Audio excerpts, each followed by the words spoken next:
So we used online meeting tools. We did everything from, we encouraged students to turn on their cameras. We felt that was extremely important. Our learning environment is usually students sit around a table and they all look at each other. And so we didn't want to lose that engagement with this online course. And so we did request that students, at least when they're speaking, turn on their cameras. We felt that was really important. It was not required, but we did, hope that they would be able to look at each other and engage a little more. So we use, the raise hand functions. In Zoom, we've done the chat box, so students could ask questions, answer each other's questions, send relevant information. And the chat box ended up becoming just a separate conversation. So if the instructor or student was doing a presentation, students could start asking questions and having side discussions still based on the topic without interrupting. So the class could still continue, which was really interesting. We've used the yes, no, thumbs up, and polls and breakouts for these online meetings. So we could have, different types of interaction tools during our courses. So one thing is we wanted to allow students to interact in multiple different ways. And so we know there's not one best interactive tool. So we've kind of found it best to just kind of mix things up a little bit. And so we do a student presentation, student-led discussion groups. And so for our students, we give them total creative freedom. And so they can do games, role playing, and we kind of challenge them to look at their presentations differently. And so one challenge that we had was all of our previous presentations that we have that we share with students to give them some ideas were all in person. And so we really wanted to meet with each student and help them to kind of transition these online and how they could create engagement within the classroom as well. So they did games, polls, trivia, role-playing, debates. They would do video clips and audio clips as well. And so during their lectures, they would kind of break it up, do a poll, do a breakout room, come back to the lecture. So it didn't feel like they were just talking for 30 minutes to an hour. For younger audiences that might not be owner-led, there are Trivia Maker, there's like Kahoot games, you can do bingo as well. So, you can have students draw a grid, fill each square with the category, or even Pictionary, because in Zoom there are like whiteboard functions. So the student can start drawing out some of the words. So there are different, ways that you can kind of interact with students during online learning. And so we really wanted to make sure that we could engage everyone in this class. We were worried that, I think our first worry was like, we're gonna have students with their cameras off and muted the whole time. So we don't actually know if they're participating and if they're here. And so some background on our classes, they are requirements through federally funded grants and departments at UCSD. So the students don't actually want to take the course, some of them. So we wanted to make sure that we were really creating an exciting course and we just didn't have a student fall behind that, just wasn't there. And so all of our instructors would start with icebreakers, introductions for all participants, and then they would sometimes ask students what they hoped to get from the class. And so introductions, we would always ask students, when you're speaking, please turn on your cameras so we can see you. And kind of just start the class with everybody is going to speak and everyone's going to talk. And so with that, we wanted to make sure that we could continue the discussions, until all students have participated, which doesn't always happen. Sometimes you run out of ideas, you run out of time, or you kind of have to move forward with the different topics. And so if students really weren't participating, some of our instructors would call on them and see what their thoughts were. Another thing we did was we created small breakout rooms with about 3 to 5 students, and the instructor could hop into each breakout room, and the students could come back in and kind of discuss the highlights of what they talked about. Another thing that we learned was you can actually keep the breakout rooms active while still in the main session. So we could still have the same group, and then throughout the lecture, they could pop back in and out during different topics and still kind of have a discussion with their small group. And that helped when creating presentation groups and things like that. Again, we use the raise hand and yes, no tools. So some questions that we would ask, if a student did answer yes or no, the instructor would ask, why didn't you answer this question? Can you explain a little bit more? And some students might say it's not a yes, no question. So then that could create its own discussion as well. And so we do have students that work on group projects, and our course requires outside the classroom participation. We know with younger audiences and at-home learning that can be difficult. So I guess another suggestion you could do is create breakout rooms in time within your class and have students work on their projects together, and then allow them to present at in other classes or later on at the end of the class, if you want to do a learner-led presentation discussion. And so one thing that was important was feedback. So we wanted to not only engage with students in our 2 hour, each class was 2 hours, we wanted to make sure we were also engaging with them outside of class as well. And so we discussed minimal lecture time. So we didn't want any of the students to just be talking and talking and talking. We really wanted to keep this discussion going and keep it interesting. And so we wanted to engage in learner-led discussions and reflection, and that was really important for our class. And so what all of our instructors did was they actually followed up with participants to remind them of goals and topics, send readings, and they would do this after the classes or before to prepare students for the class that was coming that day or the next day, and just get students ready. All of our instructors, we all held office hours to receive participant questions and concerns. And so I think this was probably the most important thing, because a lot of students, I mean, it's really uncomfortable when some of our classes were the first online classes they'd be taking. They just didn't know quite what to expect. Some students would have never, ever taken an online course. And so we really wanted to make this a comfortable experience during the stressful time. So being able to respond to students' questions on time and making sure that we were available was really important. And so another thing that we would offer is we do certificates for each program, especially for the federally funded grants. But another thing that I found online is you can do digital badges, which could be fun for younger audiences. So as they kind of create a project or a task, you can give them a badge. So it kind of gets really exciting and gets them excited to get the next badge for the next project. So below are a couple badges that are there as well.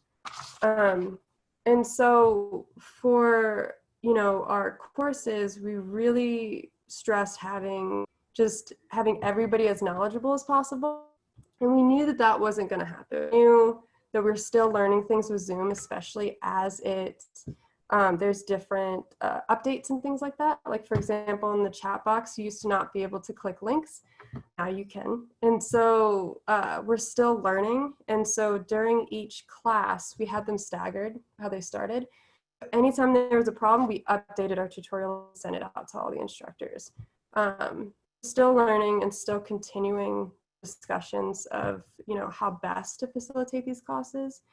But after we had some evaluations from students, we found out that it worked really, really well.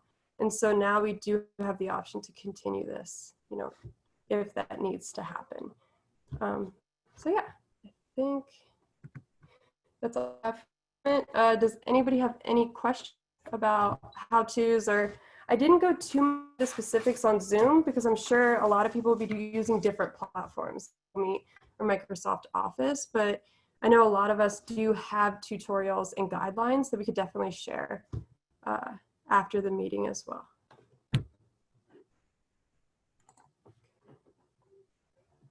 Oh yeah, yeah, you can have this PowerPoint after this meeting. How do the office hours work? So for me, I'm 9 to 5. So anybody, I guess I was I think 8 to 4:30, but even then I would work until 6 and answer students' questions. All of our instructors will send an email letting their students know what their office hours are. And so because all of our faculty work in labs or work at different hospitals, they need to make sure that they're available for the students during during those hours, whether it's 4 hours, 3 hours, and that they would always be available during that time. And so then students could contact or have meetings with the instructors. What our faculty found worked best was to stay on the call for about an hour after each class, because the instructor knew that they were available during the class. And they would also come on about 30 minutes before to help set up student presentations. So they were very, very attentive, which helped a lot, where most of the time students, especially our students, are graduate students, postdocs, and faculty. And so they know how to do presentations and they're very familiar with it. And so in person classes, the faculty would stay after and work on topics and things like that. But it was really important that they stayed after for these classes to help the students kind of do a run through. Like, okay, this is how you share a screen. This is how you can send co-hosting abilities to your other groups. participants. This is how we do breakout rooms, and you can jump through. So they offered a lot of practice sessions for students, which we hope that they could also use for some of their other courses as well. Okay, Canvas, this was difficult because as we were going to online, UCSD also decided to bring Canvas platform. That is Blackboard. So I don't know if some of you have any information on Blackboard, but it's just an online classroom. We can share materials, you can do grading, we can upload videos of our class. Any students that have missed or wanted to go back, they actually could watch the class in the email each other from the class. So it's like an interactive platform that they could all use as an online classroom. But it just rolled out, I think, in February. So not only was everybody learning Zoom, we were also Canvas at the exact same time, and nobody knew how to use Canvas. So that was a lot of fun. And some faculty still prefer Blackboard, but I thought this worked pretty well. So it was just a way to have kind of an online experience where students could email and just share materials. And that's where we had our evaluations and things like that. I'm not sure. I'm sure there's a cost for Canvas that the university pays for. I wouldn't be able to tell you how much that is. I'm sure there are different levels, as there are with Zoom, like there's pro accounts and things like that. Becca, can I pause you really quickly? Mm-hmm. I think that if the audience, if you're sending in questions, can you please make sure to write to everyone and not just to Becca so that we all can follow along with the questions? I think there's been a one-on-one going with you. Otherwise, go ahead and just repeat the question that was asked. I did not even realize they were sending privately. That's okay. No worries. I was like, yeah, I'm missing something here. Yeah. Zoom how to. Here we go. Yeah. Yeah. So, okay. So our question is, I've taken the virtual class through UCSD, and the instructor started staying after the class. Yeah. You felt more connected to the material and the instructor. Yeah. So for our classes, there was a lot of concerns. You know, we really were not sure. We weren't confident that we would really be able to have these discussions. Our classes are about 25 students, so important that we're all in the same. Our classes do discuss scientific ethics, which covers mentorship, fabrication and falsification of data, you know, authorship, publications, things like that. So, you know, it is important to have these discussions. And so we were worried we would lose that. And so we are happy that the instructors did stay after class and continue. Sometimes the discussion continued after class and the instructor was available in there. And a lot of our students felt that this class was really like very engaging. They enjoyed it a lot. They said some of them felt it was almost better than an in-person class, which we still don't know how we feel about that. But with that, I mean, I think if we had the option, we would still go back to in-person. But now we know that we could offer this online and that it will still be just as successful, which is so. Does anyone have any other questions about any how-tos or Zoom? I covered a lot of Zoom because that's what UCSD uses, but I know, you know, San Diego Unified School District uses something completely different. And so it's kind of hard to cover tutorials of every single online platform. Okay, so to everyone. So what has been something that you have changed, added to your distance learning that's directly from student feedback over the last few months? Yeah, so for some things that we've changed, I would say I think we almost started engaging our students a little bit more because we had these other opportunities to use Zoom, for example, polling. So some students will do, you know, physical raise hand in the classroom, right? So, hey, how many students do you think this is ethical? How many think, yeah, it's, you know, there's a line. And so students would raise their hand and that would start a discussion. But what I like about polls is they can be anonymous. So you can ask some really difficult questions and there isn't any, you know, might not be shy or a little, like you might want to answer the question, but not necessarily engage and start the discussion. So because it's anonymous, that could help a little bit more, but instructors still would ask, you know, students who would pick that like a different answer. Instructors would be like, whoever picked this, if you feel comfortable, please, let us know why you chose the answer that you chose. So something that's directly from student feedback, we had better participation, which was a surprise. Every student showed up to the first class. That's never happened before. We always have people either late, they forgot, even though we send multiple reminder emails. But for the first time, every student showed up. We had most people attended every class, which was really great. And we're still trying to figure out, is it just because they're at home and they don't have to get from one side of campus to the other, or they're in their lab for too long, or they might be talking to their PI or something, and they show up late to class.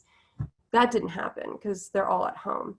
So I feel like that was something that definitely changed. Oh yeah, that's a good question. So how did we evaluate if the students were successful learning the course? So one thing that is, so we do evaluations for student presentations. They're all anonymous, and what we do is we'll have some instructors will send out surveys after each presentation and have students kind of discuss, like, was it successful? Like, did you feel like you learned enough? Did you feel like the discussions, like, and you'll rate the presenters a little bit, but we don't want it to be so focused on, like, did you feel like this, like, point out a student who wasn't as engaged, who wasn't, like, presenting enough. Like, we didn't do that. We just discuss, the success of the presentations. So some instructors do that. For our overall evaluations, we have faculty panels. So we'll also rate the faculty panels. And if those are successful instructors, we ask questions like, have you continued this outside of this?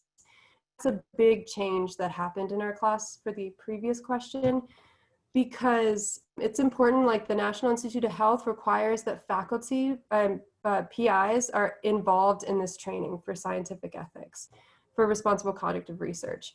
So that the students go back to their labs and continue these discussions of ethics that might be occurring in their lab, but they do that because UC cut it to 25% and are slowly rating, how many people can be in a lab at a time that's safe.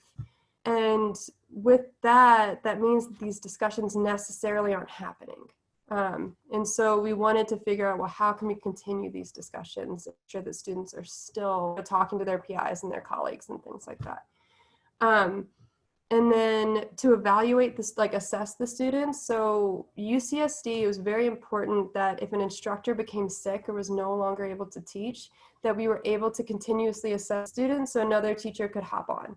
So that was something we had to do fairly early on. And so in Canvas, there's a grade book. And so we evaluated students based on participation in the class, their presentations, their questions for faculty panel, and then, so just all their participation, their presentations, and their faculty panel participation. And then if they had any makeup assignments. So one thing we changed was we kind of were a little bit more lenient on students missing classes and makeup assignments in case they were sick. Maybe there's a family member sick. So we tried to be, a little bit more understanding of the situation that we're currently in. And so with that we kind of assessed, how was the student participation during each class. And, I don't think a single student was muted with their video off at all, which was really good. And so the instructors felt that the engagement of these classes was a lot better than in person. In person, we ask students to put their computers away unless they're looking up something relevant, and to put their phones away, and that doesn't always happen. And so we could have students like on Facebook technically as these discussions happen, but instructors did feel that this was just more engaged, that more students were paying attention and kind of having these discussions. That answered your question for kind of assessment and evaluations for student presentations. Does anyone have any other questions? And then if you're interested, I think I mentioned to Patricia, we do have a lot of guides Zoom as well. And if anyone does have questions on Canvas, you can send me an email and I can give you the pros and cons if you're thinking about it for your classrooms. Yeah. I think that is all I have. So Patricia, do you want to go to the next group? Awesome. Thank you so much, Becca. And yeah, like she said, we will follow up with those resources when the session is over. And if you have any further questions, add them in the chat box and maybe we can get to them at the very end of the session today. Yeah. So I'll take over screen sharing.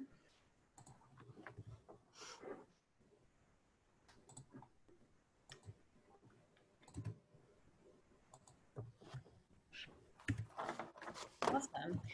So we're going to go ahead and move on to our second session, which is our panel speakers and a Q&A. You can also ask them about their experiences. So we have 4 panelists today joining us. Molly Maddie is a postdoctoral fellow at Salk, and Sarah Jacobson is a graphic designer at Salk. We also have Sarah Al-Muhaid, I think I said that right, hopefully. She's an electrical and systems engineer at SDG&E, and Norma Yasso, a regulatory case manager at SDG&E, but she also works with San Diego MANA, which is a local program that also does mentoring. So if you all want to go ahead and go in that order to introduce yourselves, go ahead and unmute yourselves one by one. And at the end, like I said before, go ahead and ask questions in the chat box. And then we'll also have like a wider Q&A session at the end that you can participate in verbally if you choose. So with that, Molly, go ahead and take it away. All right, hi everybody. I'm Molly and I'm a postdoc at the Salk Institute, where I've been working in Shrek Chalasani's molecular neurobiology lab for a little over a year. I received my PhD in genetics and genomics from Duke University. So as far as virtual mentoring goes, I have 3 experiences that I'd like to share. One, I've had the wonderful opportunity of initiating a journal club for some of my lab mates. It started as a way for me to keep reading papers while also engaging with my undergraduate collaborator while we started this shelter-in-place isolation mode. Now I have a small group of trainees, an early stage grad student, 2 research assistants, and an undergraduate that I meet with once a week for the journal club. We each present our own paper, which gives us ownership over the material and lets each of us be an expert over something. I facilitate the conversations, make sure that everyone who wants to present has time, and then I organize the Zoom meetups. And we're actually in our 12th week, which is really exciting for me, and it helps me keep track of time. Also, most recently, my undergraduate collaborator, who's a student at UCSD, was awarded a summer research fellowship. She'd written this really beautiful proposal back in the winter, and we had anticipated doing some fun lab work this summer, but obviously we can't do that anymore. So we discussed a variety of options for her to proceed, from writing a lit review, analyzing old data, but we finally settled on a scenario in which I'll be going into lab to prep experiments that will result in large data sets for her to analyze with me together. And these experiments are mutually beneficial, providing both her and me with some critical data. We've been keeping notes, outlines, and experimental details in shared Google Docs, and I plan to do some videos and Zoom with her during important or particularly interesting experiments. I also think that this is an opportunity for us to spread our skills and our time to others. So I've actually had 2 undergraduate students that I've never met before in real life reach out to me to talk about research and how to plan for grad school. And so I might not be a long-term mentor for these gals, but I hope to expand their network and provide some professional development opportunities. So with these 3 things in mind, I'm happy to talk about transitioning proposed projects to virtual platforms, setting up journal clubs where everyone feels equal and safe, because I want to note that in the last weeks of unrest in our country and around the globe, we actually took last week's journal club and turned it into a place to discuss misconceptions, concerns, and even how to protest safely. Being in a virtual format allows us to pivot really quickly and respond to the needs of others rapidly. I've also failed as a mentee in a few virtual platforms, so if you'd like to talk about how to continue engaging in the face of failure, I'm also happy to do that. So yeah, that's me. Thanks, Molly. Sarah, want to take it away? Hi, so I am a graphic designer. I'm a colleague of Donna, Joshua, Molly, and Madison, and other people at Salk. So we have really wonderful, friendly working environment there. I've been there 5 years.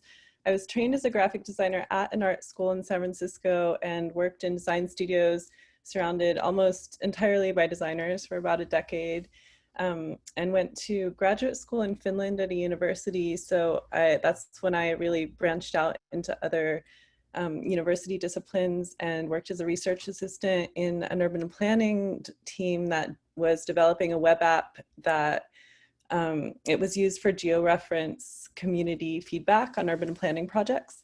So since I've been at Salk, I've been involved with education outreach in the classroom and had considered participating in SciChats, but it was a little more involved than I was able to do at the time that I was looking into it. So I ended the virtual mentoring experience that came up that was a little lower bar was the email mentorship. So that's what I've done through Salk. Awesome. Thank you, Sarah. Sarah from SDG&E, would you like to go next? Sure. Can you guys hear me okay? Yes. Cool. So I'm Sarah Al-Mujahid. I am the strategy manager for SDG&E's wildfire mitigation department. I've been in my role for just a little bit over 6 months, but I've been with the company for 3 years. And prior to that, I was a risk management consultant for electric and gas utilities across the nation. I did my engineering degree in George Mason University, but in Virginia, but my story really starts all the way in Yemen, where I was born and raised. So I have a lot of fond memories, also a lot of challenges that kind of shaped who I am today. And a lot of those has led me to wanting to provide mentorship to young girls where I am today. And so my mentorship really started with Big Brothers Big Sisters. I went to a fundraiser a couple years ago and I loved everything about it, and decided immediately to join as a big sister. And I've been mentoring for about 2 years. My little sister Anna is just an amazing individual. She's very talented, and it's been quite challenging to adapt to virtual mentorship, to say the least, but I've had to get creative in some ways. Excellent. Thank you. Norma?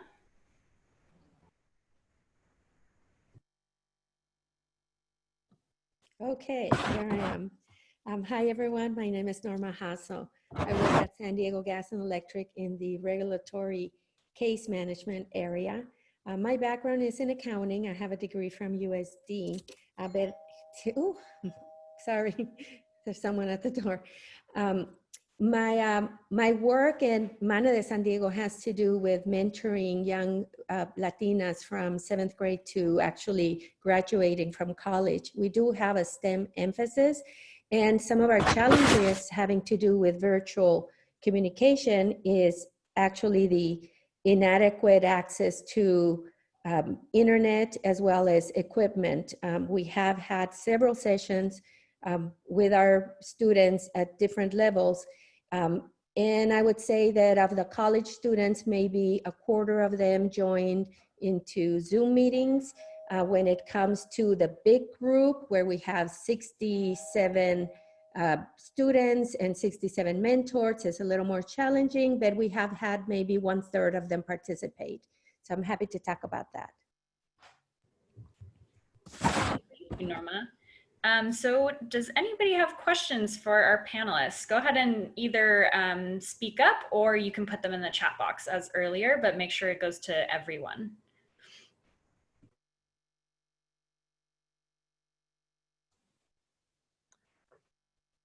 For Sarah with Mana, can you hear me? This is Alma. Can you hear me? Are you speaking to Norma? No, Sarah with Mana.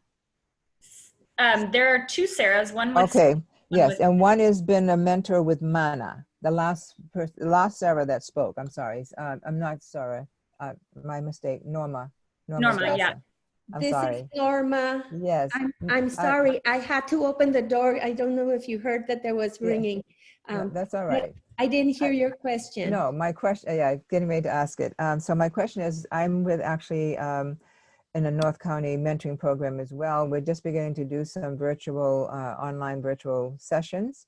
when you mentioned that there was a difficulty for some of the students not having the equipment and all, so you ended up with about 1/3 of your group. How are you engaging with the others? We're anticipating we might have some of this a similar problem with some of our girls too, particularly those that we've just started a separate school. So how are you engaging with those that didn't have access to, say, So- electronic? Yes, so we do have been reaching Ouch. out to, we have reaching out to Cox Communication. We have someone on our board of directors and also is one of our mentors, and trying to communicate the information as to how to get access to internet.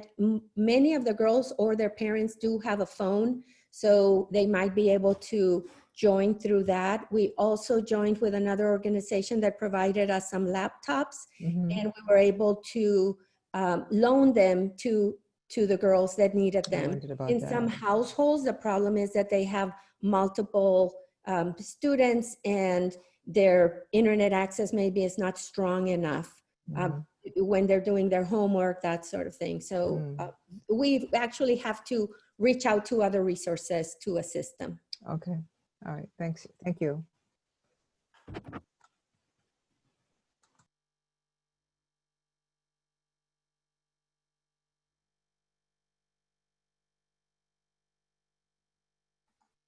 I just threw a question in for Sarah. Thanks. Yeah, I really like this question because there weren't really any challenges, and I do actually highly recommend continuing email mentorship, even given all the other options we have.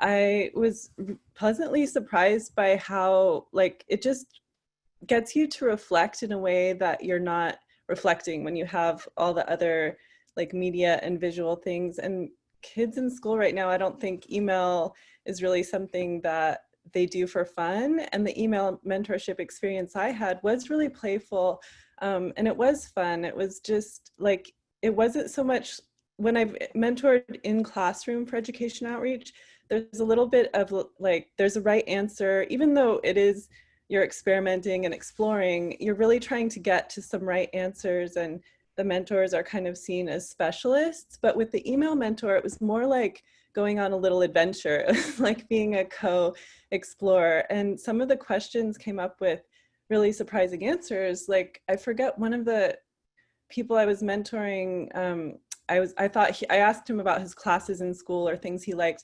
And one of the comments he came back with was, well, in my neighborhood, I got together with a group of my neighbors and built a fence. And I wasn't at all expecting him to come up with these outside the classroom answers, but I started to do some personal reflection when I got that email.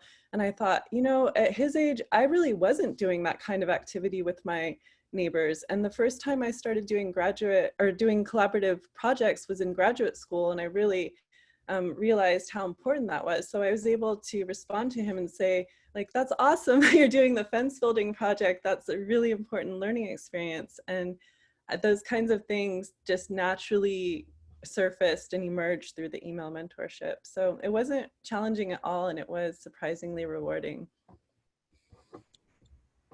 We have a couple questions in the chat box. The first is a general question.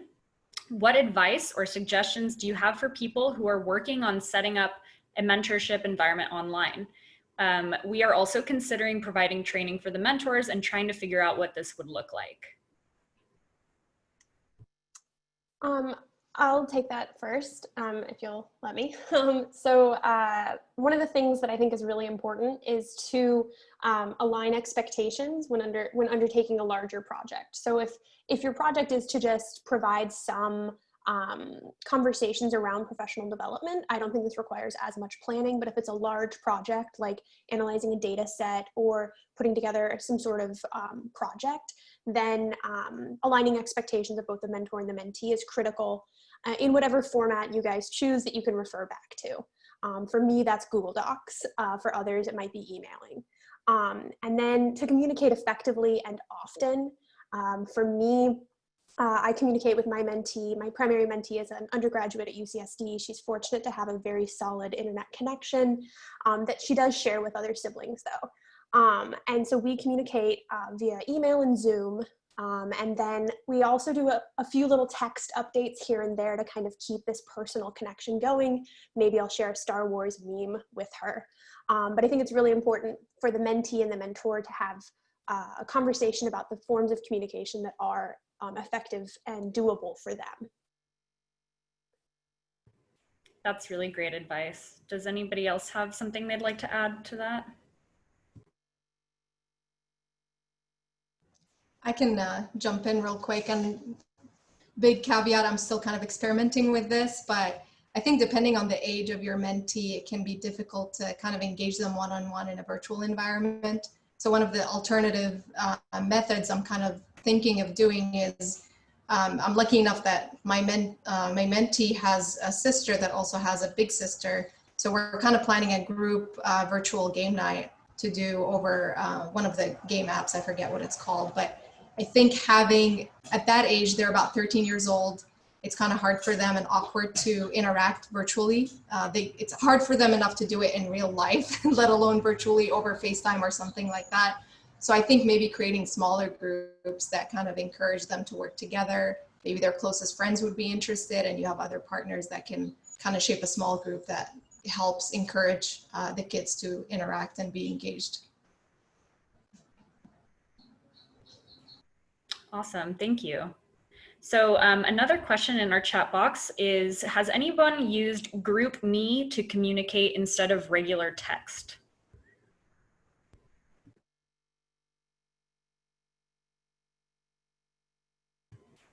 Looks like not. Donna? Patricia, I think we maybe be able to throw that out to our general, as anybody in this meeting used GroupMe. I've never even heard of that. Me either, yeah. That's a good point.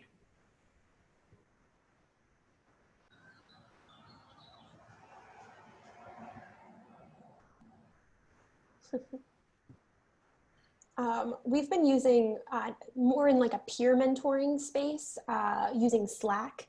So I'm part of a few groups that put together workshops, and as we've moved onto a virtual format, Slack has been a really great platform for things that don't quite merit an email, but you want to have more of a backlog of than a text message.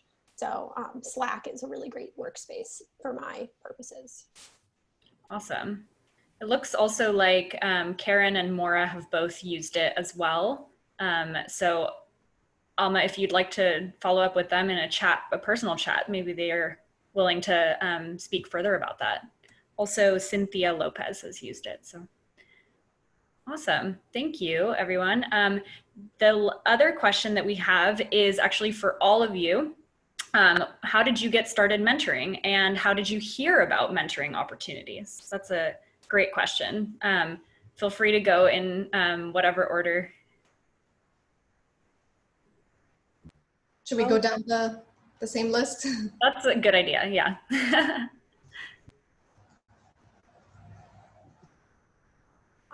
So I think that for me, I'm rather young and new in my mentoring space. I also am a mentee in quite a few scenarios.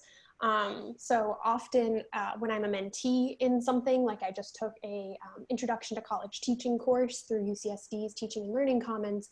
From that course, I then asked the instructor, are there ways that I can now kind of pay it forward and use these skills that I just learned to instruct others? Same with another course that I just took through Salk that's a research mentoring course. So it's almost like a see one, do one, teach one approach where I am the mentee and then I get to be the mentor.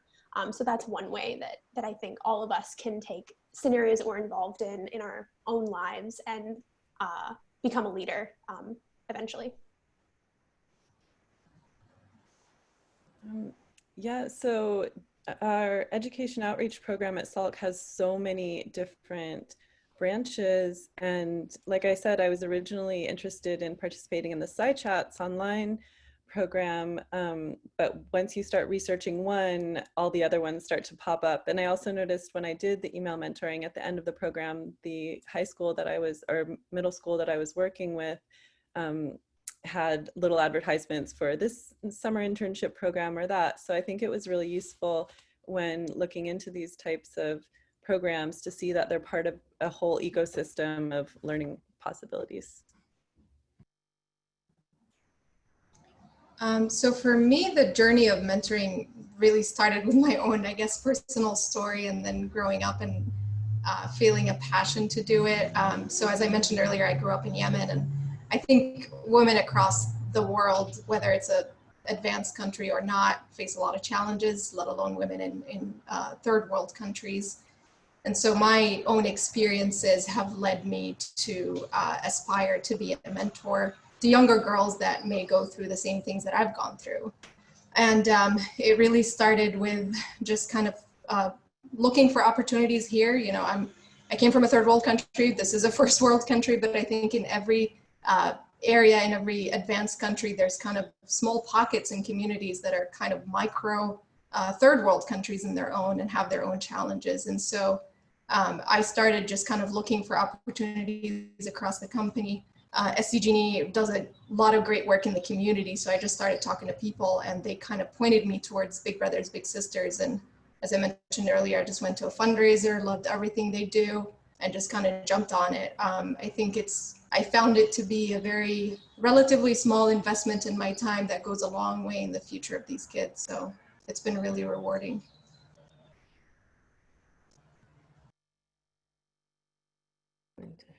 So for me, I come from Mexico, and I joined Mana de San Diego as a member.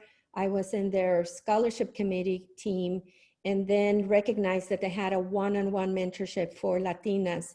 And my passion really has to do with getting them to college and to graduate from college. So once I started mentoring with the Hermanitas program, which means little sister, and noticed how important it was to have that one-on-one role model where they can actually see themselves and see a successful Latina at work, in their home, etc. I just thought, well, now we need to add that level of information with regards to college. And we also are mentoring the parents and giving them information as to what does it mean to go to college in this country, how do you get there, and how do we help the girls finish and complete their degree.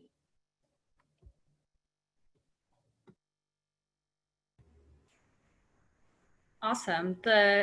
Another question that we have is, can any of you talk specifically to differences you've experienced in best approaches when mentoring or interacting with individual mentees versus group interactions? That's a great point. And then also to add to that, any advice for avoiding having too much personal / non-professional interactions?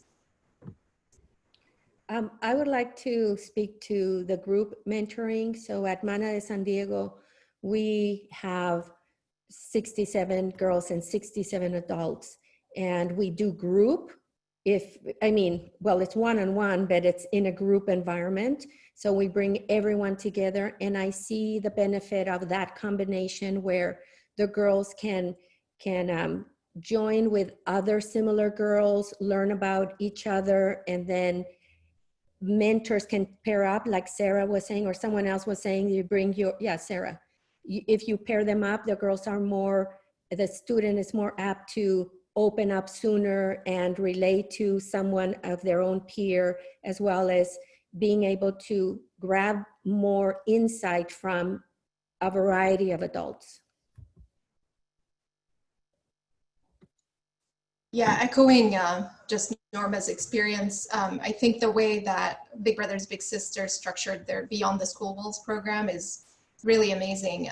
So they do these huge sessions where the bigs and littles get together, and typically the session is kind of, it starts with a group activity, whether it's a speaker that's inspiring these little girls, or some kind of group activity, art or building something, and then you kind of break out into your own individual groups. And that kind of helps just give momentum to the experience for these kids.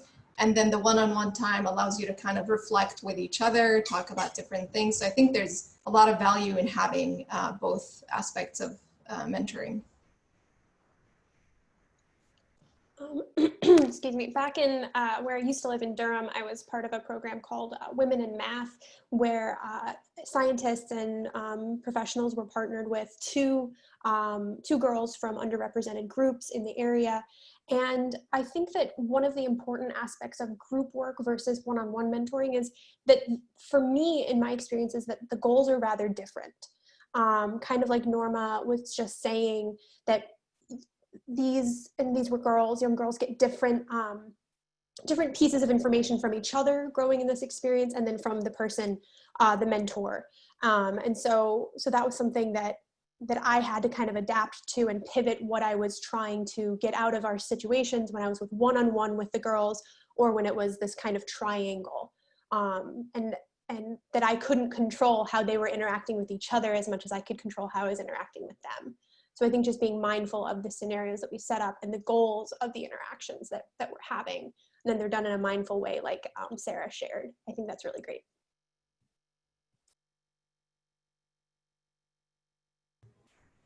Thanks so much, everyone, for your advice. I have a question as well. What is your favorite part about virtual mentoring?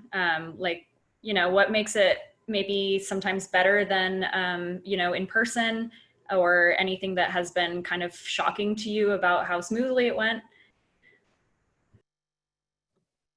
I would like to share when it came to the college students. So we currently have 50 some college students. We text them on a regular basis. Part of our program is to write to them every month and send them an inspiring quote or a little gift card.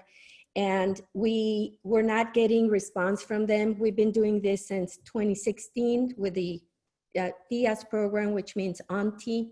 And when we did the Zoom, even though there were a quarter of them that attended, that was more than we've had in one particular day. And knowing that some of them are working and have different responsibilities, we knew not all of them were going to attend, but I was really surprised, very pleased to see that they attended. And then after that, some of them texted me and said, "Oh, I'm sorry, I wasn't able to attend, but will you have another one?" So I actually thought the Zoom was a better option for us.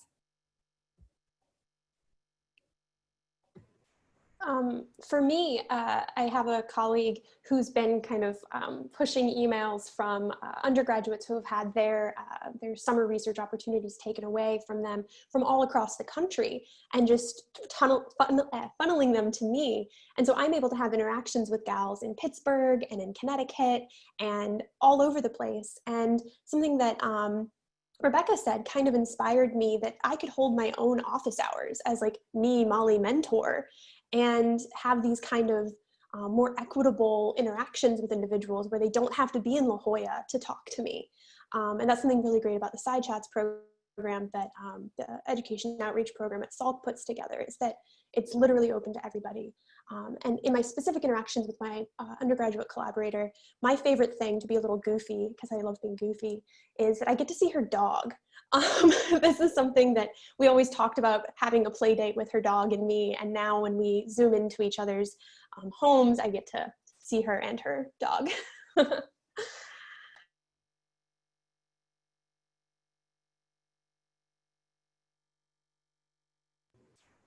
Awesome. Thank you so much for sharing that.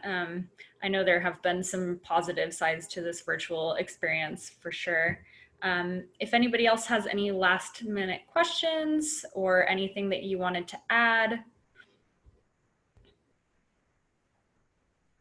Trish, I'm going to jump in, and I think this will be a nice lead into the next one.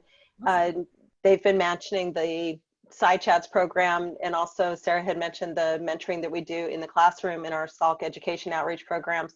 Josh and Madison are both on this call too, and they have worked extensively. Joshua, if you can just do a real quick, and Madison, same thing.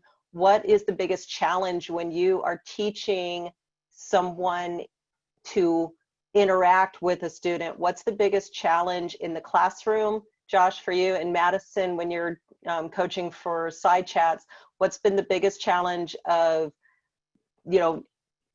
I guess, assuaging your scientist fears when they are going to be working with somebody? What's kind of the central theme that you've seen among the scientists? I can go first. So I think the biggest challenge is when you're presenting in a virtual space, you're not having as much live audience feedback. It's hard to tell if you've lost your audience. It's hard to tell just how engaged they are. So like Becca had mentioned earlier, sometimes the high school students, especially if they're earlier in the day, don't like to turn on their cameras or want to stay muted. So it's hard to tell just how engaged they are during the presentation. So something that we've encouraged them to do is have them pause in the middle of the presentation and give a space for student questions. Because in a classroom, students might be raising their hand versus online, they might feel awkward about interrupting the presenter. So helping them to interject, I guess, to let them know it's okay to pause, and also to deal with that awkward pause point where if you want to pause for questions, it takes a second for people to type into the chat or to unmute themselves. So just kind of set some ground expectations so we're all kind of on the same boat that, yeah, it might be a little bumps and bruises, a little bit of awkward, we're on it together and we're all going to have a great time. So I'd say that. And if I can add to that, I'd say another great thing is to remember who your audience is. One of the things that we like to do when we work with scientists is to help them remember that these are sixth graders, these are third graders, these are 10th graders. So helping give that context of everything that's in your brain doesn't have to come out, but like what are the most important aspects? So it's this like big picture concept that we can help bring everyone to see that your job is so cool and that it really does matter. So taking the time to have them practice their presentation with us or a colleague, to help them have that space of, oh, okay, so maybe this word isn't the best word, but if I say it this way, all of a sudden the students understand it. And then if you have understanding from your audience, then you can get the engagement. So just helping them bring it down to that student level, which then also puts the scientists at ease because they're like, oh, so I don't have to explain everything in gel electrophoresis? No, but what are the cool parts about DNA that makes the kid go, whoa? And then you have the audience, and then you can have the chat, then you can have the interactions, and then everybody, like Madison says, is at ease, and it's a great time. That is great advice, thank you. And you actually led us perfectly into our next part of our discussion, which is the role-playing exercise. Maura and Sophie will be leading this. Go ahead and take it away. Cool. So for this section, we are going to tackle some of those challenges. So I'm Maura. I work at the Fleet Science Center, and Sophie works at the San Diego Air and Space Museum.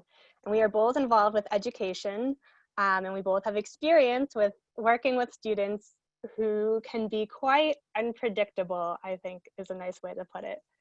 So we want you as mentors to feel comfortable when you're teaching these students, because comfort leads to just a better presentation for everyone involved, and it makes it better for you as well and more fun for you, so you're not stressing out the whole time. So Sophie and I are going to go through a couple challenges that often come up and give you some strategies or some tools that you can use to become a more confident mentor, and then we will take some time to practice some of those right now so you get a little bit of experience. So one of the most common challenges that comes up is when someone asks you a question and you don't know the answer. We might think as adults, and maybe especially as scientists, that we are expected to know everything, especially when we're talking to an audience that's younger than us. So I am here to tell you that it is okay to say you don't know the answer. That is totally fine, and especially when we're talking about STEM and science, it's all about exploring and investigating and doing experiments. So feel free to relate that back to why you don't know. You can explain why no one knows the answer maybe. You could brainstorm together how that answer could be found out. Encourage the students to do their own investigation and come back to you when they find the answer, or find the answer together. But it's okay to say, I don't know. Absolutely, Maura. That's one of the most important things. And like you said, that finding out together, that process is so much more important to emphasize than the actual answer itself, because you're engaging those critical thinking skills. Another rule of thumb for those of you who have presented with any kind of ages here is generally the younger they are, the less you can actually predict what's going to come out of their mouth. You might get totally off topic questions, really personal questions. always really entertaining and great stories to tell your colleagues later, but could be kind of off-putting in that moment there. Don't be afraid to set sort of clear, polite boundaries. You can redirect questions. You can also say, I'm happy to talk to you about that later, if you genuinely are, or say, that's not really what we're talking about right now. It's a great question, but what about these stem cells? And really, it's, if you're willing to go there, then fantastic. Maybe it's vaguely related, but just being able to steer that conversation back to those key concepts like Josh was talking about. You know, if you have that point you're trying to get across, really trying to emphasize that and say, let's talk about that later. I love how curious you are, but we're going to focus on this right now. And that's totally acceptable too, to redirect that conversation in that way. Another thing that might come up is when students think they know the answer, or they might have a misconception about some of these science theories that we're learning about. And instead of shutting them down and telling them, no, that's incorrect, we would like to propose a strategy called the yes and method. So saying yes and, you're validating what's correct about their response, or at least kind of relating to where they're coming from. So make sure you listen to what they're saying and see if you can relate to where that misinformation might have come from, or why they're thinking that way, or if there's maybe some small kernel of truth in there that you can draw out. So saying yes, it validates instead of alienates. It offers an opportunity for critical thinking. You're acknowledging, yes, you said something that's helpful to understanding this. And that's when you transition to having them consider some new evidence that might help deepen their understanding. So a couple examples, maybe a child says, the earth is flat. Instead of laughing and shutting them down, you might try saying, yes, the earth does look flat to us. And that's because it's so big that we can't tell it's actually shaped like a ball. Let's examine this scale model Earth experiment. So again, acknowledging where that thought is coming from. It makes sense to them, right? Earth looks flat, so of course they think it's flat. Another example is they might say, Earth is hotter in the summer when our planet is closer to the sun. A nice response could be, yes, it is usually true that when you get closer to something hot, you get warmer. And let's try to figure out how it can be summer in the northern hemisphere when it's winter in the southern hemisphere. And that can transition into a new learning opportunity for everyone. Absolutely. And as we've been talking about all of this, remembering that it's in your best interest to set up those expectations for questions even before you start your presentation. So if you're someone who accepts questions throughout and you want to make sure you're checking in for understanding and learning, then set that up. Maybe here, I would love to accept your questions in the chat box, or raise your hand virtually, raise your hand in your screen, or I'm going to get through this, and then there's so much time for questions at the end. Setting up those expectations and really making it clear so kids know when they can and cannot interject, and how that process works best for you in that virtual space. Another thing we've been talking about are different audiences here, like Josh was saying earlier, we've been talking about this whole time. Making sure that your language is really accessible and relatable to their everyday life. In particular, I know that this training is more focused on a middle school audience in a lot of ways, and so thinking about how to link concepts to their everyday experiences. So for example, if you're talking about stem cells, maybe comparing them to actors in Hollywood. You know, they have the ability to adapt to all different kinds of roles, but they have to wait until they're cast into a role, and then they receive instructions for what they're supposed to be doing. Thinking about things and getting creative with those analogies, and even size and scale. So instead of talking about inches or pounds, which they're familiar with but don't have an immediate connection to their life, maybe measure things in human toes or chihuahuas. Thinking about how that scale can be played with and make it much more tangible and immediate for the people that you're talking to. So for example, the human brain weighs about the same as 2 chihuahuas. I learned that. There's actually a really cool resource if you search for it, the measure of things, that can translate different types of measurement into all kinds of real world objects that can create a much more visual, immediate connection for the children that you're talking to. For whatever audience, you know, teenagers, kids, things like that. And even adults, as you're doing presentations, getting people engaged this is a tool that can be used for any time you're making that kind of presentation. So again, thinking about, and it's a great time for self-reflection too, whatever you're presenting on, taking a step back and saying, how can I break this down? How can I make this more relatable and really accessible to the audience that we're working with? Before we move into that breakout space where we're going to practice some of these for yourself, do you guys have any questions for us?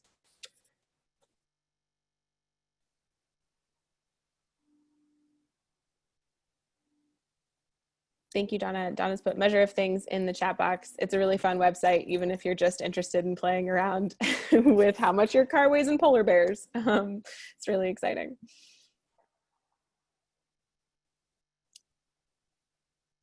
Okay, and if at any point something comes up for you, feel free to reach out to myself, to Maura, to anyone on this panel. They have a wealth of experience in working with different audiences in these mentorship roles, and we're happy to work with you there. So I'm going to bring it back to Maura for our breakout sessions. Great. So we're going to put you in some small breakout rooms, groups of like 3 or 4, it seems. And we're going to, actually, I'm going to redo these rooms because people are dropping a bit. But we are going to practice some of these techniques that we just learned about. And the questions are on the agenda, and each room has a facilitator who knows who they are, so they can also help lead these questions as well. And yeah, let's see.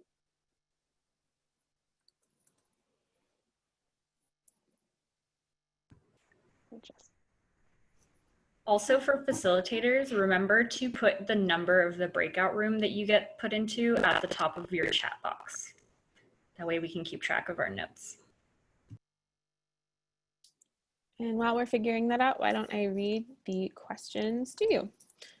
So the 2 things we're going to be working on in this workshop time, number 1, take turns practicing describing your job to a middle school audience. If someone in your group uses vocabulary you don't think a middle schooler would understand, let them know and brainstorm together another way to describe it. Try relating concepts to the everyday experience of a middle schooler. And number 2, what's a common misconception you encounter in your field? Practice answering that question with the yes and method. You can try this method with questions that come up when describing your job as well. All right, here we go.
Oh.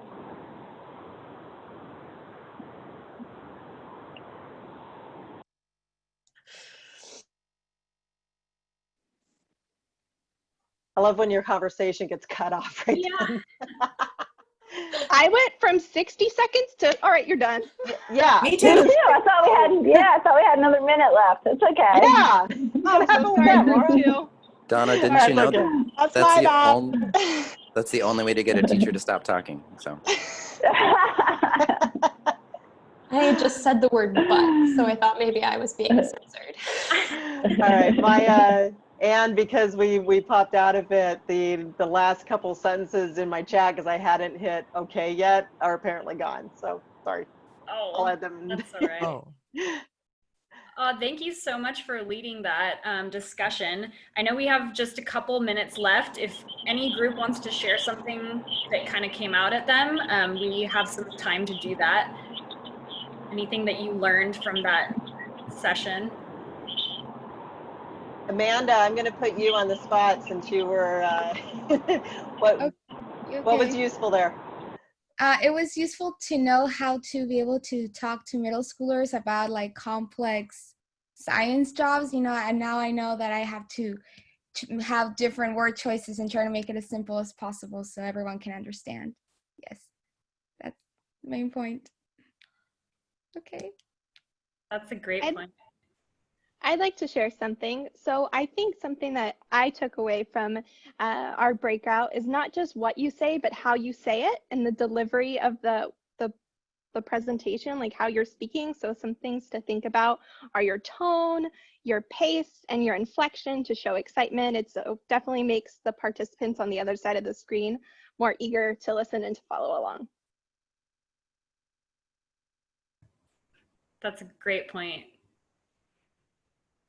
Anybody else have something they want to share? Awesome. So I want to thank you all so much for participating today, and especially to our panelists and to Rebecca and to Sophie and Maura who led these discussions, and all of the people within the breakout rooms who were also facilitating those discussions. Like I said in the beginning, we were going to follow up with a list of resources. Also, feel free to contribute to that document. This is for all of us, and we want to just continue to make our virtual experiences stronger and better for one another. There is also going to be, you'll notice, I'm going to attach, SDG&E has their Be That Girl initiative, which is one of the partners within the Role Model Initiative, and I'll attach that video into the email to listen to afterward as well. So if anybody has any last minute things that they want to add, Maura put a shared document into the chat box right now, but I will also put that into an email following up to this experience. And thank you once again, everyone, for joining us. Thank you. I do have a quick poll for the still left that I'm on, just to find out what you thought about this. Oh. So if you can answer these 3 questions before leaving, that would be awesome.